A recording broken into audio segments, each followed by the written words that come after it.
You can go through the other side. Okay. All right, so can I get your attention, please?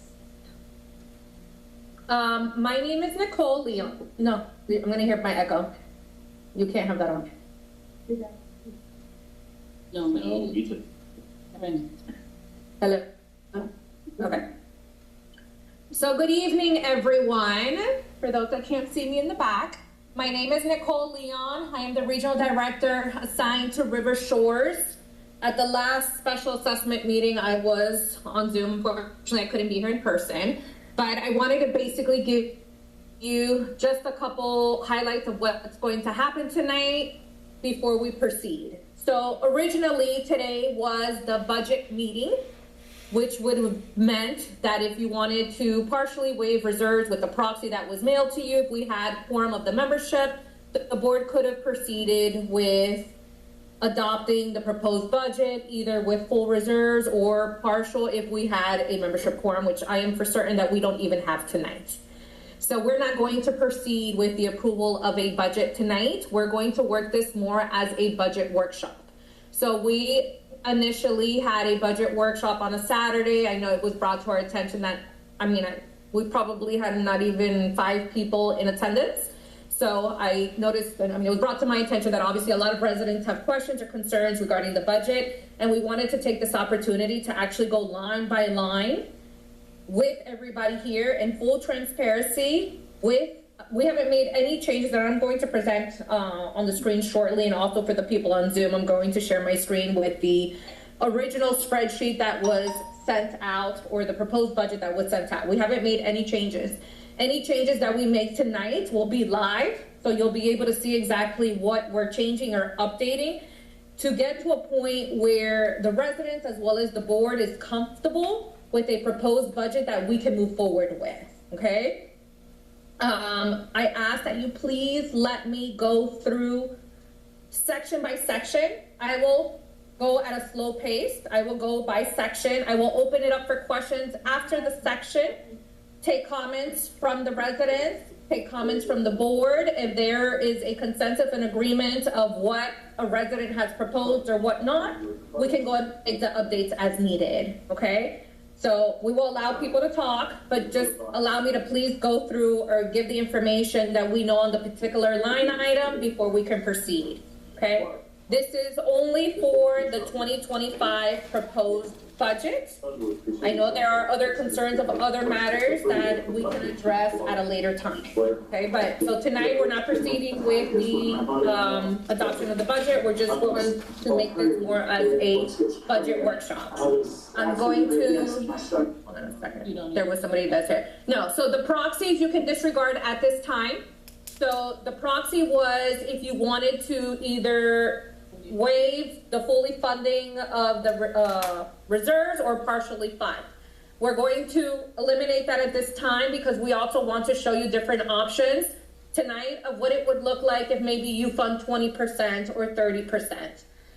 Because we know that the fees are going up substantially, also due to part of the reserves. So Florida statute does allow for one last time to waive completely or partially the SERS for 2025. Come 2026, you will be required to full fund at 100%. The non-SERS, which are traditional reserves, for example, if you wanted to, I know this doesn't correspond to River Shores, but for example, the clubhouse or furniture or pool furniture, those are your non-traditional reserve items. So that continuously going forward, you can completely waive or partially fund. However, the SERS for 2026, you will be required to 100% fund. So I will show you different options of what that looks like tonight, right? To see if we can come to a consensus for next year, okay? Something that will benefit everybody, okay? I like to disclose, so I am, again, regional director. I have 14 accounts that I manage. All of my accounts are doing something different. Right, so I want to share that with you. So it's not that there's a specific way that you need to fund for reserves or not. I have some that are 100% funding the SERS, but not funding the non-SERS. Or I have some that are doing 70% for both. I have some that have decided to waive completely, right? Knowing that the hit in 2026 is going to be a big hit, but they want to give their residents an opportunity to make a decision whether to sell their unit or save for what to right? So there's different for everybody, okay? Without further ado, do we have Frank? Did he call in? Yeah. Hi, Frank. Okay, great. And we have Adrian also on the Zoom. The other thing I mentioned, just we're having a bit of internet issues in the area, so if for whatever reason it goes off, just bear with us. I'll get back on onto the Zoom, okay? Done.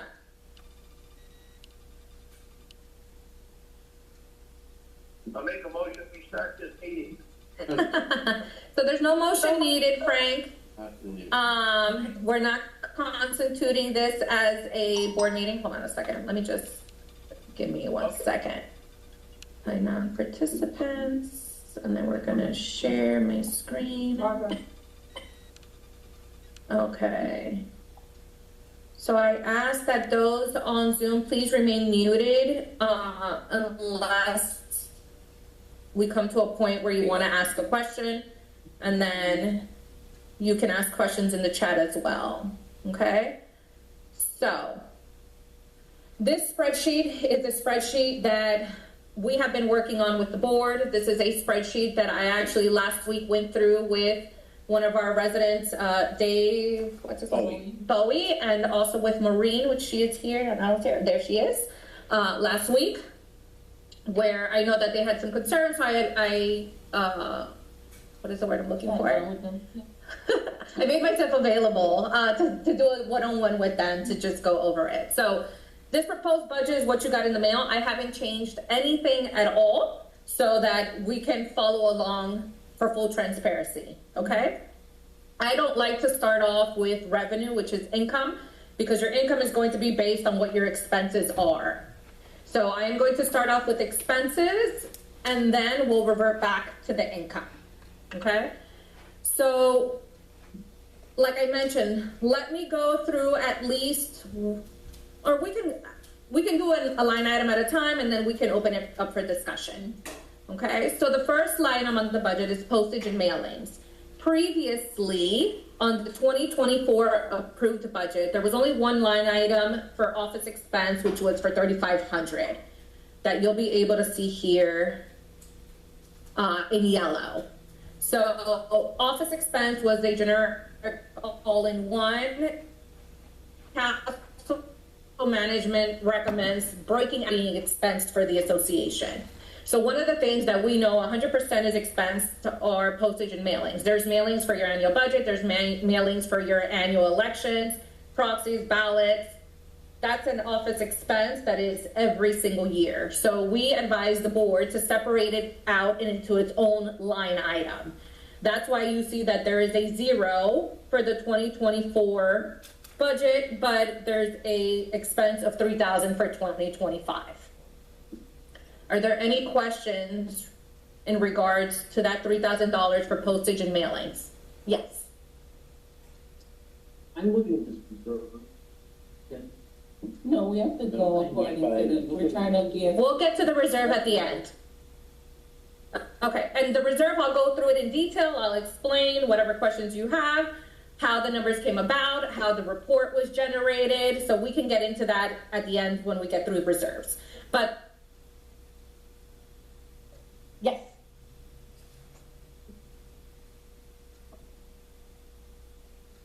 So no, it was not previously combined, right? There was only one budget line item for 2024, which was $3,500. So it was never sufficient enough for what you really expense as an office expense for the year.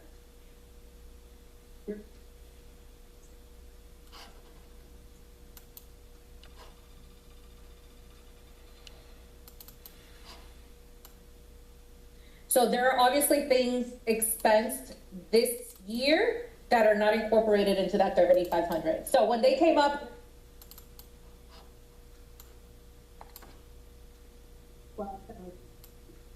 correct. So if you wanted to keep,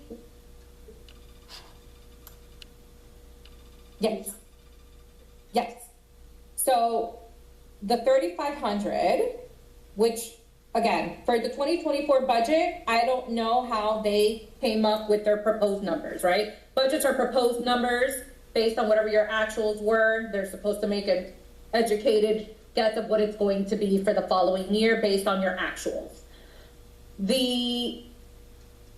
Adding all three of them up, one of the things, the office expense in itself of why it would go up to 8,240 is that there is an incorporated fee into that, which is a $395 monthly web platform fee. So for Town Square, which is your website that is provided by Castle, it's a third party, Town Square, there is a charge, part of the contract, it's $395 a month.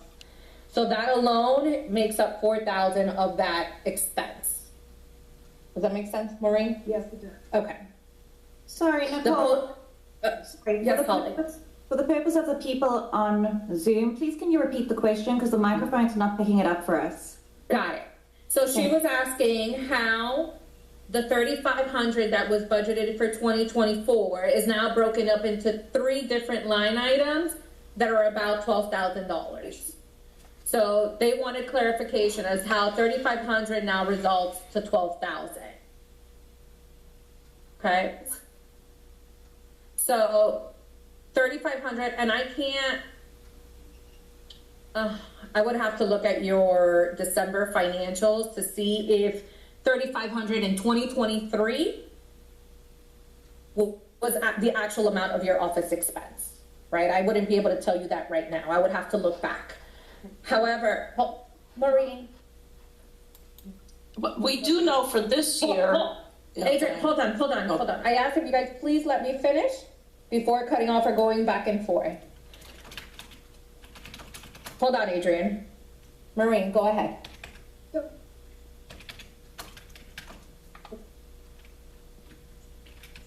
I would suggest that the board and council management put together a budget. It does a variance comparison between the 2024 budget, the 2025 budget, and the actual spent in 2024. Because we're gonna So, for the board to vote on the budget without getting the input and the concerns from the residents. So again, as I mentioned this when we first started, we're not voting on a budget tonight. Okay? One of the things, and I want to explain really quick. There are several different columns on this spreadsheet. The blue is your year-to-date actual, which means the amount that has been expensed through July. Actual meaning we've paid out. So for office expense, we've paid out $7,512 through July. The third column is your projected actual through the end of the year. So we take those 7 months and we project what it's going to be for the remaining of the year. So at the remaining of the year, we're about a projection of $12,875. The fourth column then is a variance between what you actually budgeted for 2024 and what you're expected to spend by the end of the year.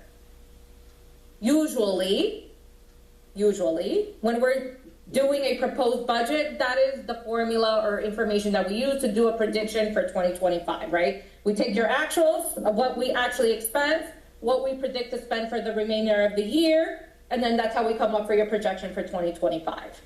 So your actuals are here on this spreadsheet. This came out directly out of your July financials.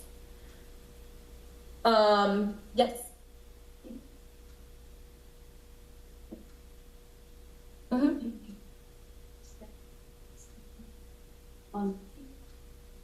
And now the projection, right? 12,878. I would like to know, and I would like to also know who voted. Because So one question at a time, please.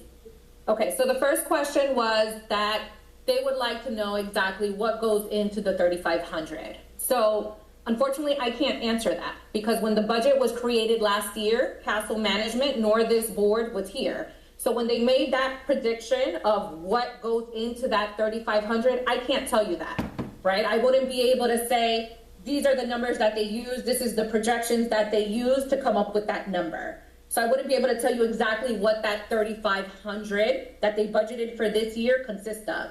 I can tell you I can tell you what we're projecting, what it consists of, right? Because we're looking at actuals. I know what's going into the budget for next year. Like I had mentioned, the $395 platform fee goes into that cost. The mailings that we just did goes into that cost. There's also charges for collection letters or late letters that they're charged to the association, but they're pass-throughs, meaning when a homeowner pays a delinquent fee, the association gets reimbursed. But that also hits that line item. So I can tell you right now what it would be going forward and what's incorporated into that, but I can't tell you what they used to incorporate it for this year, if that makes sense. What was your second question?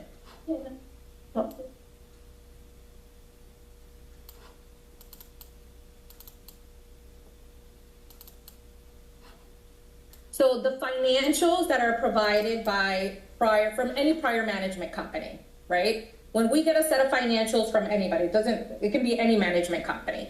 The financial shows you an income statement, a balance sheet. It'll tell you how much was expensed, but there's really not specific details unless we have a general ledger. But the general ledger, even on that, if it's not detailed on how they put in the expenses, it's really hard for us to understand what actually got allocated to what.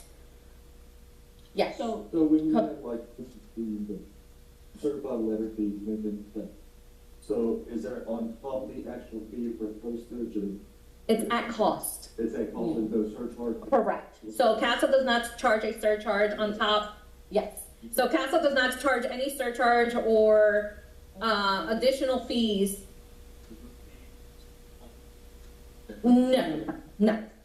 It's in our contract, it's at cost. So Exhibit D of our contract, which is on the website, will show you a list, a schedule of what fees we charge, but any mailing, postings, anything of that nature is at cost. So just a sidebar for everyone, because just so you understand the process a little bit more. So if we spend $5 on something, that invoice that we receive is put into the system, and we have to identify what area it falls under. So you just asked about receipts. So any receipt we collect before it goes to the board for their approval for payment, we have to assign it to one of these categories. So when you see those actual numbers that are highlighted with the blue, it's because every receipt we've gotten that falls into that particular category is what tallies up to that number. So even though $3,500 was budgeted, this is what we spent in the blue, that we actually spent for those expenses. Can I ask a question? Is the telephone for the office also included in that line now? No. It's not, okay. No. So let's, if the telephone expense is included in office expense. So let's just, right, this is a back and forth. So let's discuss it.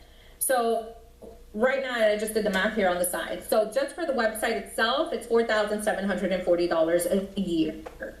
Okay? In reference to office expense, we've been in the office now a few months. What other office expense, aside from office supplies, would you assume that we would get in the office?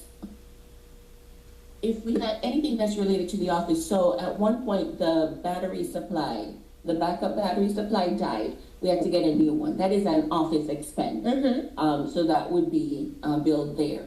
I think the blinds broke. We had to get a new setup. So things like that. Anything in the office that falls apart that we need to expense, we can put there. Okay, but sorry. And sometimes I will disagree with my manager. So office blinds do not fall under office expense. That is a repairs and maintenance issue.